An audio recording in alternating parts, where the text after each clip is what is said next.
Marty, there's a debate going on. Terence Crawford started off at 135 pounds, moved up to 47, has stopped everybody at 147 pounds. Errol Spence, a.k.a. the Big Fish, is known as a big, devastating puncher, breaks orbital bones, the whole nine. Who has more power at 147 pounds? Well, that's a two-part answer. So I'll answer the first part like this. I never, me personally, have gotten cracked or hit by either one of those guys. And most people that, have their opinion haven't either. So I could say I'll defer to Sean Porter, who is a common opponent between the two fighters, or what's his name? Kell Brook is also a common opponent between those two fighters. I could say that, but the fans don't want to hear manager Marty say that. They want to hear the answer. So I'm going to give you the answer, and I'm going to give it to you in this way. When I was in elementary school and middle school, I hated doing homework.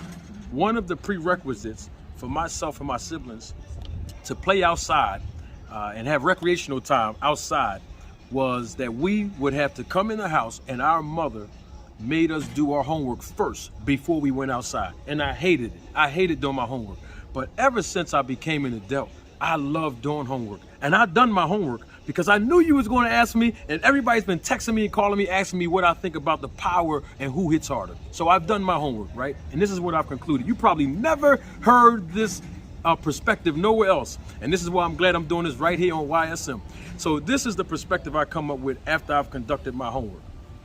Both fighters, Bud Crawford and Spence, right?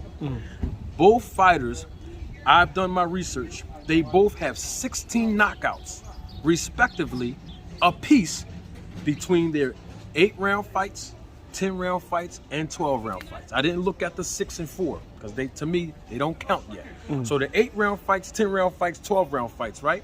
They both have 16 knockouts apiece. Because the reason why I was doing that research was like, okay, how many knockouts do they really have compared to each other? So I've calculated 16 knockouts apiece from rounds 8 to 12. Now, so I says, okay, so now what's the other barometer that I'm going to use since they both have 16 knockouts apiece between 8 rounds and 12? The other one is the weight. How many fights did they have where they knocked out an opponent that was bigger than them? And so I've done my research, and on Bud's end, even though he has 16 of those knockouts, 5 of those 16 knockouts, and I'm including TKOs or RTDs, which means retired, 5 of those are from guys that were either a quarter of a pound, and there's 2 of those fighters that came in weighing in a quarter of a pound.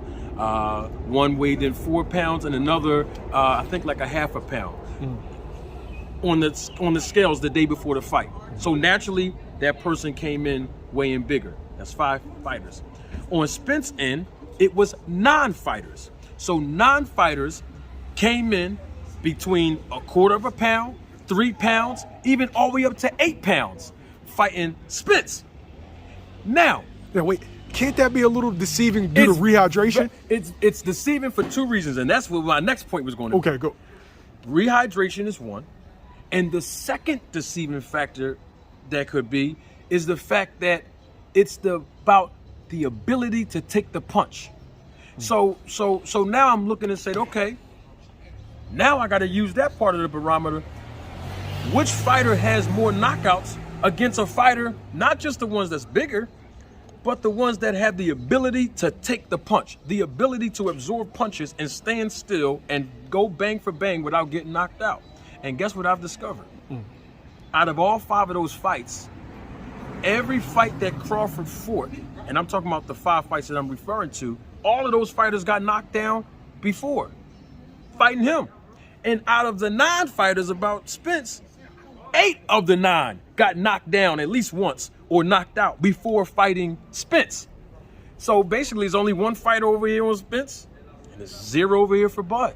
Let's not forget this. Bud only has 6 fights in the welterweight division. I don't know why people keep forgetting that. I don't understand what the point is, but my point is, if you really look at it, statistically, Spence have TKO'd or knocked out fighters that was way bigger than him as far as on the official scales, and I'm including the rehydration the day of the fight. But that doesn't necessarily mean that he hits harder. What it boils down to is this. When you get in there and fight somebody on your level and they have the ability to take the punch, it kind of looked like you don't have any power. It doesn't mean that you don't have power, because it's all about the level of competition. When Canelo fought Triple G all them times, they both hit each other with the best Sunday punch, and none of them got knocked down. Yo, they hit each other with some shit that I'm like, damn. I mean, big punches, right? Yeah. When Hagler fought Leonard, they both hit each other with some punches. Nobody went down. So it's all about the level of competition as well as the ability to take the punch. So I guess my answer in short is, we really don't know. But I will tell you this, the person whose jab is more effective that night, they are going to win this fight, because the jab is going to set up everything Spence needs to do to win on the inside and attack that body. And that jab is going to do everything Bud needs to do to land that right hand or that left. And the reason why I say that is because I don't think Bud's going to come out and fight orthodox with no Spence. He's going to come out southpaw and he's going to stay there. Or if he comes out orthodox, he's going to do that for a round and a half like he always do.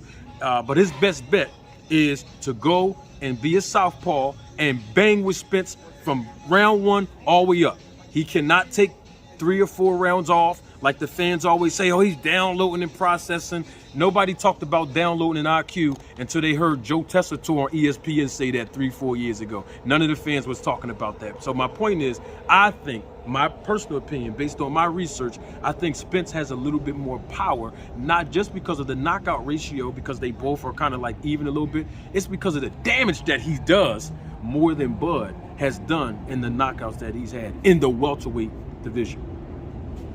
Historically, southpaws hate fighting other southpaws. That's true. So who has that advantage? The switch hitter or the natural southpaw? Say it one more time. I said southpaws historically hate fighting other southpaws. Mm-hmm. Yep. So who has the advantage of that? The switch hitter that goes back and forth, or the actual southpaw? Well, it depends on the jab, and it depends on the footwork. Because let's say Bud is a switch hitter, and if he's fighting Spence at orthodox, right?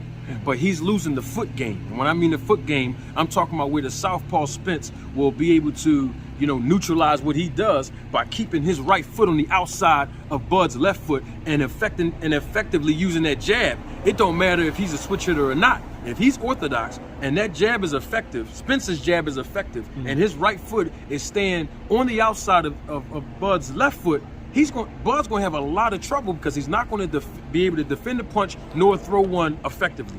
So it depends on the jab, and that's but once again, Bud has that that switch hitter in his arsenal.